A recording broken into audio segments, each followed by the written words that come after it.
you ever prayed but never got an answer, and wondered if God was really there? Did you feel all hope was gone, but in His time He came along and answered the prayer you thought was gone?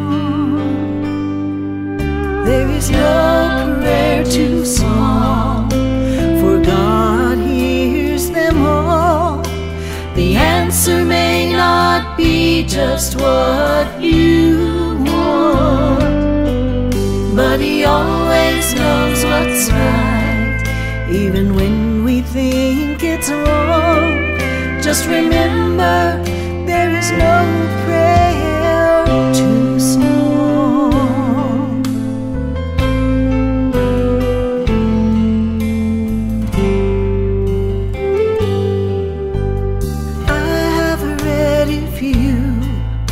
Will ask, you shall receive. No matter what it is, I still believe.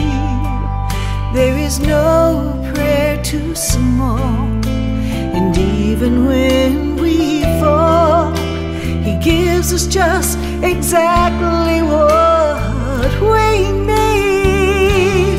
There is no prayer too small, God hears them all. The answer may not be just what you want, but He always knows what's right, even when we think it's wrong. Just remember, there is no prayer too small. No prayer too small. He always knows what's right. God hears them all. There is no prayer too small. My God hears them all. The answer may not be just what you want, but He always knows what's right, even when we think it's wrong. Just remember, there is no prayer too small. No prayer too small.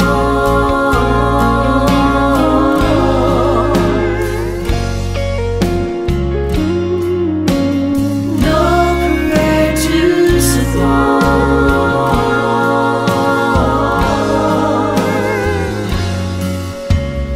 God hears them all.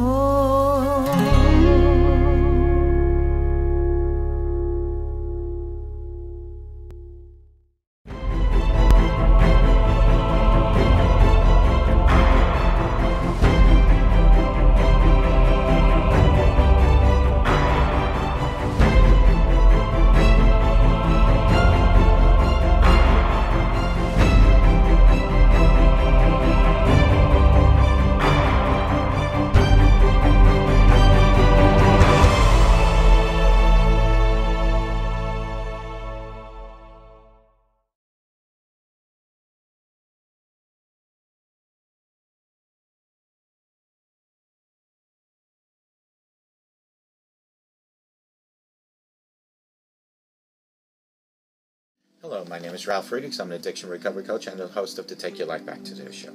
As an addiction recovery coach, I want to share something with you, and let me be crystal clear to leave an everlasting impact upon you. Just imagine being buried alive. You're in a coffin, but you know you're not dead. You don't know how to get out of that coffin. You tried lifting the lid, but the enormous weight upon the lid prevents you from opening and getting out. You then try knocking on and banging on that lid, hoping that somebody might hear it, and you might unsettle the dirt, and they will start digging their way down towards you. This is what it's like to find yourself at the lowest point of alcohol and drug addiction. You know you need help, you know you can't do it on your own, but you don't know where to turn. In reality, there are probably people standing right near your grave. You just don't know that. You just think today you're going to die. Usually, though, people don't think about death when they're habitually abusing drugs and alcohol. In order to feed an addiction, you have to be great at repressing the fear of death. I often ask you, my audience, did it ever cross your mind while you were abusing drugs and alcohol that you might just overdose and take something away that God had given you, quote, life? And if that's not selfish enough, you will take the life away from the people that count and love on you most. Mother, father, brother, sister, husband, wife, children, even your grandchildren. With this, let me leave one last thought. Don't be like the person that waited and waited and waited, didn't seek help, but then went to the grave and it was too late. Instead, pick up the phone and call me at 844-405-HELP, and I promise you I'll help you take your life back. For your life is God. I want to talk about 8 signs that you might be too stressed. Unless you surround yourself with Tibetan monks, chances are you are hard-pressed to find someone in your life, including you, that wouldn't say that they're stressed about something. And while stress can sometimes be good, it can help you conquer fears to motivate you and get something done. When you're constantly in a state of tension and anxiety, it can have an effect on your body's physical and emotional state. In fact, the CDC and prevention says that 90% of all illness and disease is stress-related. So what's the best way to handle your stress level? I'll try to help you by telling you 8 things. Number 1 is you're perpetually sick and you can't seem to get over it. It seems like every week you've got a cough, a sore throat. You might want to blame your workload or your sneezing coworker. When we are under extreme pressure, our bodies secrete a stress hormone called cortisol that can help us in a short term. This was actually a proven study done by the CDC by a doctor named Colgan. And Colgan says cortisol and other hormones are components of the immune system that, though they help body cope with stress, when the hormones are withdrawn, we become more acceptable to being sick. And the side effects don't end there. Stress can also slow down the wound healing, contributing to reactivation of latent viruses and increase the vulnerability of viral diseases. What you should do is listen to your body when you feel tired or drained and make time for rest and sleep. Whether you recently spent time traveling, finalizing a huge work project, or just had a lot of late dinner meetings all week, allow your body to get that rest and get some sleep. A tired body is not well prepared to cope with stressful situations and wards off all illnesses. Number 2 is you're having trouble concentrating. When you're too overwhelmed to focus on what's in front of you, you can't remember simple things like coworker's name. It could be a sign that you're overworked. Research has it connected to long-term exposure to excess amounts of cortisol to shrinking of the hippocampus, the brain's memory center. Studies have shown that the long-term stimulates the growth of that. So what you might want to do is, if you find that you're experiencing this during the workday, taking a few long inhales and exhales can help when faced with high-pressure situation. Deep, even breathing, not only affects whether or not our thoughts control us or we control them, but it also affects the body sensations that are experienced when faced with high-stress situations. The type of breathing can help control the heart rate and blood flow, as well as muscle tension. Number 3, you have constant headache that just won't ever go away. If you're experiencing a throbbing or feel pressure anywhere in the head or temple area, there's a good chance it's tension or stress related, says Dr. Colin. Oftentimes people point to particular troubles in their life that might be causing this pain, but lifestyles might be to blame instead. Keep in mind, if your head pain feels like a migraine headache, the worst headache of your life, or a headache that wakens you in the sleep, those are signs of a dangerous health issue, and you should visit the doctor immediately, advises the doctor. What you should do is, when stress is the cause of your headache, the easiest thing to say is have less stress in your life. But the advice itself is a stressful piece of advice.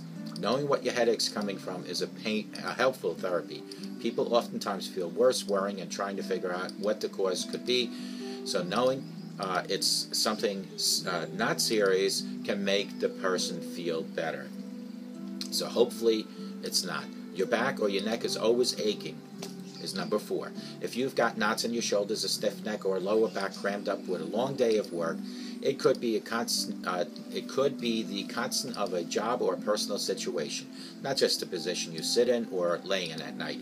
High levels of stress and tension create discomfort and muscle pain by tightening muscles and causing muscle spasms, says the doctor. What you should do is, first of all, make sure that you have the proper pillow. That's number one. But stay away from those stressful situations at work. And try not to always look left and right constantly. But what you should really do is, many relaxation techniques can help with stress reduction, including guided imagery, taking deep breaths from a diaphragm, meditation, massages, and yoga. Try avoiding time stretching breaks throughout the day to help prevent muscles from tightening up, and make time for some of those yoga poses to unwind. Number 5, you have having trouble sleeping well. If you find yourself waking up or worrying or ruminating over things, it could be a sign of anxiety or depression, says the doctor. After a long day, sleep should come easy, and getting into bed finally be a time when you can shut your brain off and re-energize that brain. It's possible you have stress-related fatigue if you can't do that. What you should do is talk to your doctor if there's a regular occurrence and discuss whether a chronic stress may have led to depression, says the doctor. When you're not sleeping well, everyday annoyances might make you feel even more overwhelmed and frustrated because you're more vulnerable. A tired body is not well prepared to cope with stressful situations to ward off illnesses, says the doctor. You need to have 6 to 8 hours of sleep. Guaranteed. You cannot survive on 1 to 2 to 4 hours. Number 6, your hair is starting to fall out. Oh my God. If you're waking up with more than just a few strands on your pillow, you may be suffering from a medical condition called alopecia areata. This is an autoimmune skin disease brought on when the body's immune system attacks the hair follicles, causing small round patches of hair loss. It's not dangerous, but likely to be associated with severe stressor like an assault or significant traumatic event in your life. What you should do in most cases is typically a temporary condition, and your hair will grow back once stress is minimized. But don't be afraid to talk to your doctor about what's going on, because your doctor will know what's best for you. It's best to have an examination, as the hair loss could possibly be a sign of scalp fungal infection, a bacterial function, or even a thyroid. You're getting UTIs. If you've ever been in a meeting that dragged on for hours, so focused on an assignment that you didn't even get up to go to the bathroom break, you could be putting yourself at risk for UTI, otherwise known as urinary tract infection. When people are under increased stress or working too hard, they seem to prolong going to the bathroom, but you really need to get up and just go. What you should do is, come on, you're an adult. When you feel the urge to go to the bathroom, give yourself permission to take a break. An uncomfortable urinary infection is going to feel a lot worse when it does get infected. The sex in life is suffering. While you and your partner might not be aware of it, stress and tension are leading causes of erectile dysfunction, I should say. A lot of men walk into my office and say they want Viagra, but oftentimes I tell them don't think the pill will help the problem. What they need to do is de-stress themselves. It's a vicious cycle, as erectile dysfunction can also cause more stress for a person to experience it. And since they're stressed, sometimes guys will start drinking alcohol to reduce their ambitions. But I will remind them that there's a muscle relaxer, so it won't help perform better in the sexual relationships by taking the Viagra. What to do? Identify what's causing the problem. I tell patients the body and mind are like significant others. When one doesn't feel good, the other one sympathizes. If you're having a rocky relationship, increased financial stresses, or lost your job, it's illogical to think that with all that worry and tension in your life, your body is going to stand by idly and not act differently. The doctor also recommends talking to your partner and letting them know what's going on in order to work through the problem together as a team. I tell them the answer isn't a pill, it's the solution. Is for you and your partner to communicate so you can help understand what you're going through and they can understand what you're going through. If you can work to relieve the tension, your sex life will be improving dramatically. Talk to your doctor. Those are 8 signs of stress. I hope if you have any questions, you call me at 844-405, and together you and I will help you take your life back. Take care.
Have you ever prayed but never got an answer, and wondered if God was really there?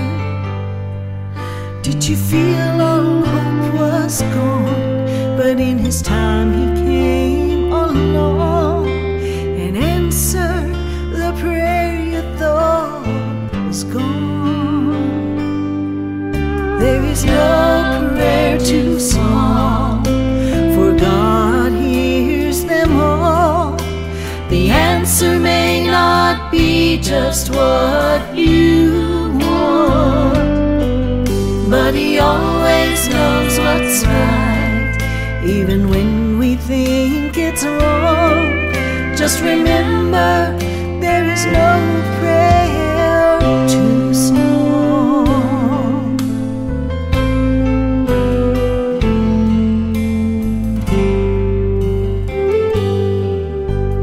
I have read if you will ask, you shall receive. No matter what it is, I still believe. There is no prayer too small, and even when we fall, He gives us just exactly what we need. There is no prayer too small, for God hears them all. The answer may not be just what you